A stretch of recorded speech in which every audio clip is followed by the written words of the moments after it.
Hey, welcome to my video today. You may have saw the title and you may be wondering, why is a dementia video on a charming abode? A charming abode is all about making your home charming and different ideas, but when I think of home to me is who you share it with. I have a sign downstairs and it says, the best thing about my home is who I share it with. And who I share it with is my husband, Jason. And he has so graciously decided to share our journey with everyone. I'm going to be a hot mess in this video. So, Jason has dementia. And even more specific, he has Lewy Body Dementia. And he's very young. He is 45 years old. And so we haven't really told a lot of people everything that's been going on. And it's to the point where we can't really keep it hidden anymore. And I just the other day got embarrassed in front of people because it's so silly. It's such a little stipulation, but I don't want people to think he's weird or he's being a butthead. I'd rather they know, and he does too. And so before I bring him in here to the video, I wanted to do this opening just so I didn't make him feel awkward. But I kind of want to share our story. It's for two reasons. So we want to document this for ourselves, to look back and see the progression and have memories. And what if we could help one person? I believe that every person is born with a special gift inside of them. I think God places it there. And I learned a while back when I was younger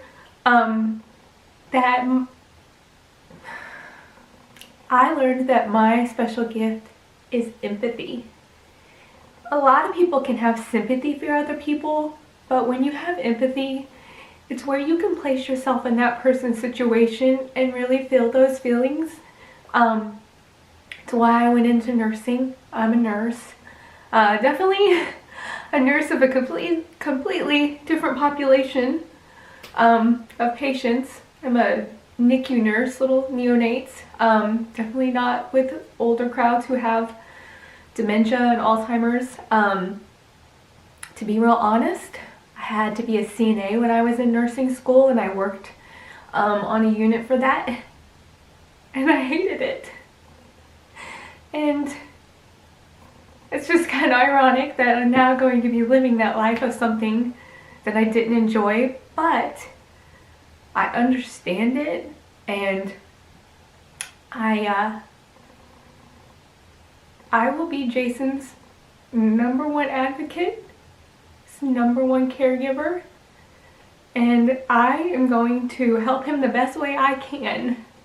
Will there be mistakes? Yep. Already been a lot. It's such a learning curve. It's so hard to realize that this is a person that I've been with for 30 years, but he's in there, but not all the time. And so it's really hard. We're so blessed. We've been together since we were 15. We were just kids. We've had an amazing life, and we still have life to live, guys. We still have things to do. And we're gonna do them together. And so I know there are other people out there, and you may be older than us, but I know that you have these feelings too. And so I just want to share all this with everyone. I want Jason to be able to tell how he feels and his side and what he thinks, because he's doing a really good job of trying really hard, and I still feel so much love from him. And yeah, it might not be the same, but I know it's there. And so, anyway, that's basically how I wanted to start this. And so, if this helps people and people need more videos with different things, like if people need more information and that as I'm learning along this journey, I can always move this video off into a different channel to where it does its own thing. So we're not interrupting my decorating videos. Speaking of decorating videos, I love doing them. I think this is fun. I actually started this with the hopes that I could grow my channel so that I can stay home and make videos and just always be here with Jason and not have to work. I work part-time now, and it's scary when I leave him because I come home and there's always, not always, but there's times where our gas burner was on all night or just things like that because he's unpredictable, and eventually I'm not gonna be able to work. I'm gonna need to stay here with him. I don't know what we're gonna do, but deep down inside, that's why I started my YouTube channel, in the hopes that over the next few years it could grow to where I can be with him and take care of him and give him everything that he needs and not put those caring responsibilities on someone else, because hey, I'm a nurse, I can do this, right? So anyway, so I'm gonna go get Jason and I'm gonna let him talk and I'm gonna ask him questions, and I just want you guys to hear his side of everything. So let me go get him. Alright, so I have Jason here with me now, and I thought maybe we would just kind of start with a little bit of our history and our background, just to go back and start from the beginning. So why don't you tell us a little bit about like your education, what you did when, you know, when we were younger and that kind of thing. Let's see. I graduated from high school, joined the Air Force, and then used the Air Force to pay for tuition assistance, or used the Air Force to pay for my tuition. I got an associate's degree, a bachelor's degree, and 2 master's degrees. And then when we were stationed in Boston, I was able to go to Harvard for graduate school. Which, let's talk a little bit about that. And I don't know if you remember, I kind of have a number in my head. Jason did an IQ test once, and it was like super off the chart. Do you remember what your IQ was? 146, I think. It was something crazy. He's always been wicked smart. He was actually my hero when we were younger. He's still my hero now. But he was my hero when we were younger because he would work all day and he would go to school at night. He worked on the weekends selling tires when we lived in Boston because the military didn't cover all of school, so we had to pay for part of that. And then on top of that, he still figured out time to spend with his family. It was, when I look back, I don't know how you did all that. It was busy. So, alright, so then going forward, you've been in the military this whole time. He actually isn't technically even retired right now. Not yet. Not yet. It's in the process and it's paperwork, so that takes forever. But, the military, leading into this, he had a brain injury that we believe happened as a result of that. Oh, I left active duty in 1999 and joined the Air Force Reserve, and subsequently I deployed for the war. We went to Afghanistan, Iraq, and have had those, we've been at war in Afghanistan now for 19 years.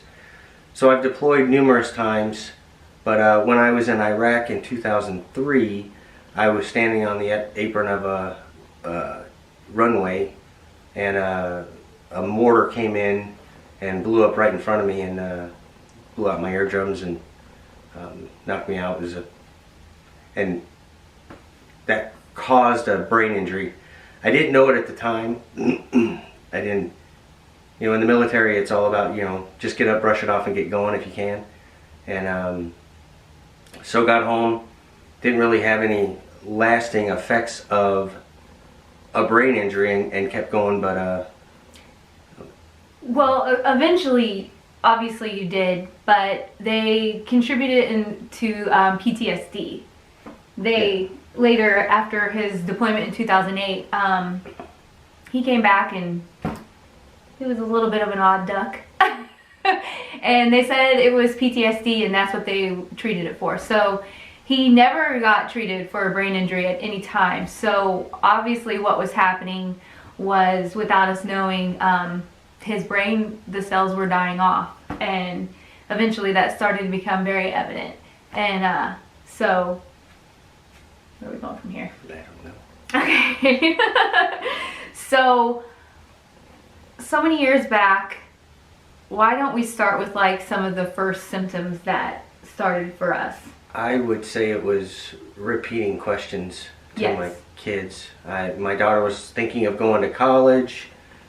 She was looking at a variety of colleges. This is our oldest, and she told me about one. It's become a running joke now of... Which is why you remember it so well. Yeah. Which I do have to say, Jason has an amazing long-term memory that hasn't really been affected. His short-term memory is, but long-term it's usually really well. It's better than mine. Anyway, sorry, go ahead. But, she said she was thinking about going to Pitt State, and I said, oh, so Pitt State, huh? And I think in the course of 2 minutes I asked her 4 times, and she finally was like, Dad, what are you doing? And I'm like, what are you talking about? Yeah. And I had no idea that I'd even been repeating myself on asking her questions, so... And on several occasions after that, when he saw her, he would ask her the same thing. So you're thinking Pitt State, huh? And it was like, yeah, okay, here we go again. So that's kind of one of the very first things that we remember of how it all began. So over the course of the last 2 years, we have a really awesome neurologist who has helped us, I feel like, a ton. She did a PET scan, discovered the brain injury, and just has really like been with us step by step, because over the last 2 years, we've had a major decline. Yeah. And so I thought we would talk a little bit about some of the symptoms that he has since then, because I know that there's other people out there that have Lewy body dementia that go through the same thing, and hopefully are looking for other people who are going through this type of thing and can relate, and we can all talk to each other, because it's a really hard thing to go through, I feel like. It's harder for her. I don't notice.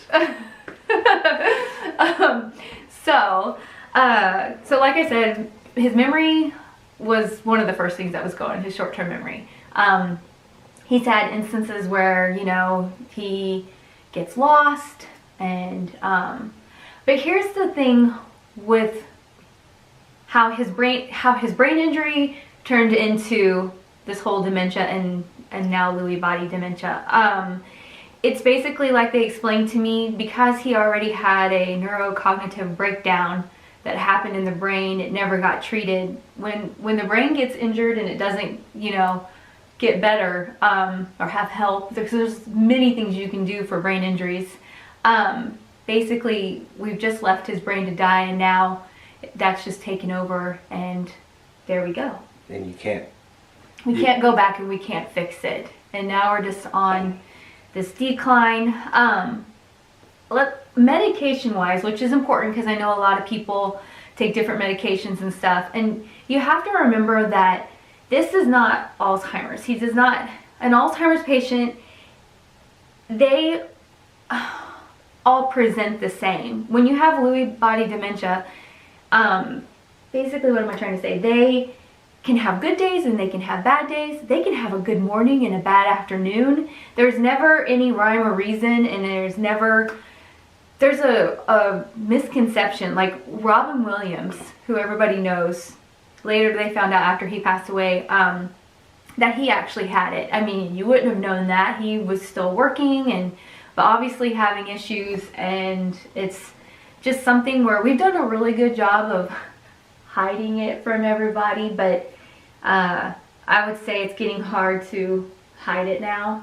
I don't know if you noticed, but like I said earlier in the opening, there's just been a little bit of embarrassing things that happen. Not embarrassing, but it's like, man, they don't know what's going on. I hope they don't think something weird, you know? So, I think that one of Jason's biggest things, since this has all happened now, since we've really started declining, is he has really bad judgment skills. Like his judgment is, I can't figure it out. Hang on, I got an auction I need to go check on. Yeah. Well, okay, so he just said, hold on, I have an auction I have to go check on. So that's kind of a joke, but it's not. So judgment-wise, our whole lives, Jason has been like a great money guy. He didn't spend a lot of money. He was always very frugal, and woo, he has no sense of money, no sense of finances. He gets fixated on things, and and once he gets fixated on him, it's really hard to get him off of that fixation. And there for a while, he was super fixated on online auctions, and oh my goodness, as if this isn't stressful enough. The amount of new things I couldn't live without that haven't been used since they arrived. Right, and this is this has never been his personality, so that's been really hard to deal with, and honestly for me, super stressful, because I am ultimately, you know, responsible and the caregiver, and I don't know, it's like, okay, we no longer make the money that we used to. Jason's on long-term disability. I work part-time. It's, yeah, so that part gets really rough, and trying to talk to him and reason with him about that sometimes does not work. And then when he's having a good day and a moment of clarity, yeah, I really go for it. And usually sometimes it kicks in, and yeah, I don't know. I feel like, and I wanted to get your opinion on this, probably, I would say maybe like a year ago, we were kind of fighting almost for control, because I felt like I needed to take control because things were getting out of hand and everything. And Jason still wasn't quite ready to give that up, which I totally understand that. But now I feel like Jason is at a place in his life where he doesn't want to be responsible for anything that could completely wigs him out. How do you feel about that? Yeah. Yeah? Yep. It's an example, like I told him a couple weeks ago he needed to get on and order his prescriptions, and he was like, you need to do it. And I'm like, no, you can do it. And he's like, no, you do it. Like, he just doesn't want to deal with stuff, because it does. You can literally just see him fry when he has to do anything. And I'm not lazy, but... No, it has nothing to do with being lazy. You've never been lazy your whole life.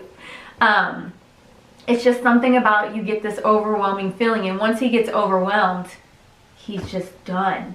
Like, he can't, I don't know, like, process it. That's what I feel like. So, speaking of medications, Jason takes Aricept, which is a lot of people who have dementia take that for memory. I felt like at the beginning, I felt like that made helped us, made a big difference. It was like a wonder drug, it felt like. And then it kind of had died off, and then so we started Namenda. Namenda, they do actually give to Alzheimer's patients. No, he does not have that, but it can help in these situations. I had a love-hate relationship once he first started that and it got into his system, because all of a sudden I feel like it made you like super like, oh, I'm so much better, let me do all this stuff. And it was like, I don't know, it was a little scary. But I think it's leveled itself out. And then he went through a year ago where he was super, the mood swings, which I know anyone who's going through this can understand this. Like, the mood swings were like off the chart, and you didn't know which way he was gonna go. He's always, if you know him, been a super like happy and jovial person. I like to joke, and then suddenly he just wasn't that anymore, and it was really hard to deal with. And so we started medication for mood swings and stuff, and it's been doing great. And then I would say in the last month, we've kind of taken a dive on that, and I don't know, he is more aggressive. Last week there was another bad day. Yeah, it can be bad. I have so much to learn, figuring that kind of stuff out. It's really hard to know how to deal, because in my mind, after being together 30 years, when he's like that, I think that he's still just Jason, and I try and talk to him and reason, and then of course then I want to argue, but you can't argue, and you can't do that because he just doesn't even realize that he's doing it, and it's really hard. So as an example, last week my daughter was moving, our daughter was moving, and we were helping them unload the truck in the new house. I guess I wasn't doing very well, and I was getting short with everyone. I wasn't very kind to my mom. My daughter's in-laws were there, and I was pretty much like a drill sergeant, like, let's go get off your asses and get this truck empty. And I know that embarrassed her, and when we got home, the discussion, I'm like, I didn't do anything wrong. What are you talking about? And so then of course I treat him like he was back then, and I want to fight and argue and throw a fit, and that doesn't help. That just makes him more angry and more aggressive, and yeah, so I have a lot to learn with that. We're going to move forward from there and keep trying. So let's talk a little bit about sleeping. Sleeping is a big thing for people who have Lewy body. Or the lack thereof. Yes, oh my goodness, his sleeping is so obnoxious for me and really for you. Yeah. He has trouble sleeping, and then he'll have times where then he just wants to sleep for like 14 hours, and then times where he can't sleep. And so Jason has auditory hallucinations, where and which hallucinations is very common with this type of disease. His so far is more auditory.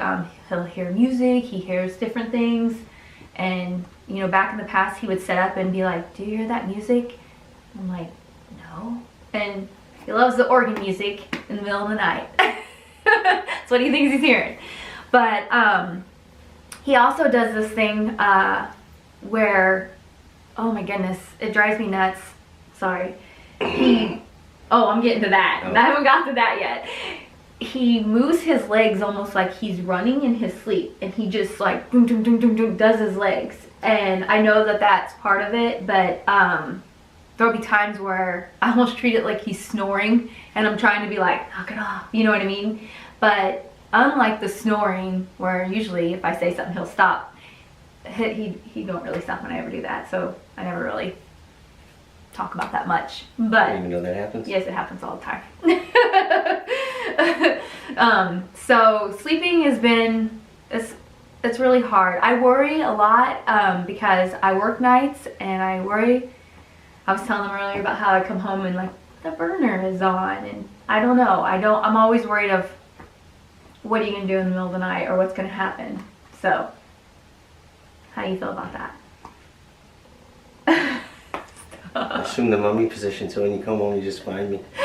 Stop it. Oh, stop it.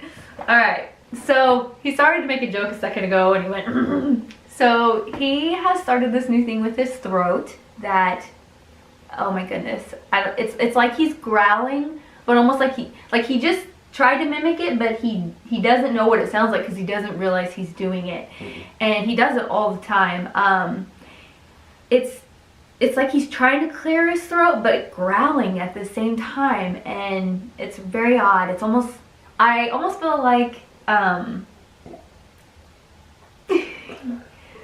like your throat is weak. Like he's had, when he was younger, he had to have his throat dilated, because food would get stuck in it and stuff.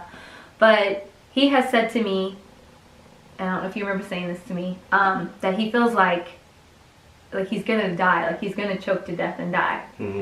I don't know. Tell me. I don't know. You know, You're a man of few words now. No, but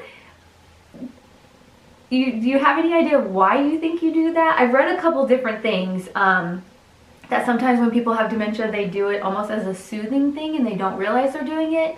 But I also feel like it's like his neck muscles or his throat is like weak, and so he does this weird growling thing. I don't know if anybody else's loved ones do this or something. Please comment down below and let me know what you have found out about this, because this to me is new and very weird, and I don't know what to think about it. Yeah. Okay, so, and also then I guess, which a lot of people who have Lewy body know that it goes into this, and we haven't luckily experienced too much of this. Jason does have tremors, where his hands like just do this, and like he gave an example of like he goes to help a friend and he can't because he's just shaking and stuff like that. I don't think we really necessarily got to the point where we have any kind of like gait issues, like walking issues. You trip sometimes.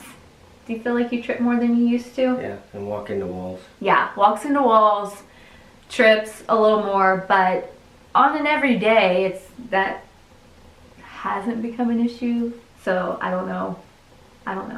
So this is kind of where we're at right now. We don't really know where this is going to go or how this is going to go. And what do you feel like the future holds for us? Diapers. No, stop. I only change baby diapers.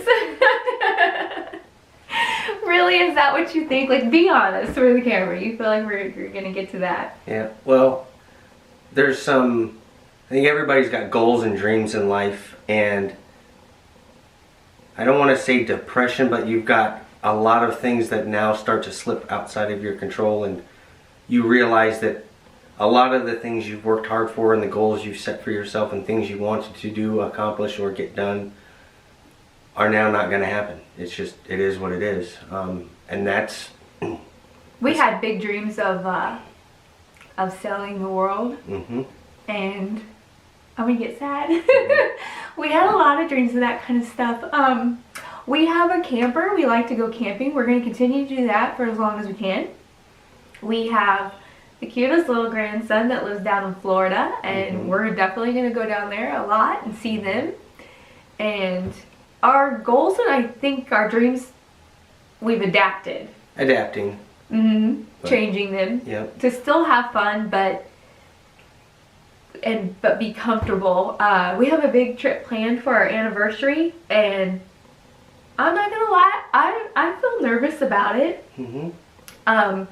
I feel nervous about it because I feel like I'm gonna have to be responsible for the whole thing, and I've always been a responsible person, but a lot of times when it comes to traveling, I'm directionally challenged. So how do Well, like, we're going overseas. I've spent a lot of time overseas, and I'm very used to it. And so whenever we've gone to Europe before, getting a car, driving, no big deal.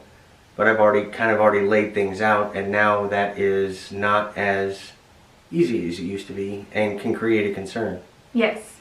You know? And when it's, yeah, and then suddenly if it's just him and I over there, I have to rely sometimes on myself. I don't know what kind of day we're gonna have, and if he's in a mood and it's bad, oof. But hopefully we're gonna have a lot of fun. We're gonna have a great time.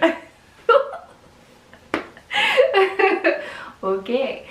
Yeah, I'm gonna wrap it up. Do you have anything else you want to talk about right now?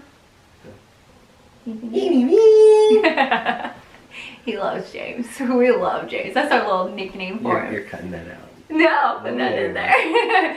But anyway, basically we just wanted to share with everyone what's been going on. Just because it's getting harder to hide. Well, it's becoming more apparent.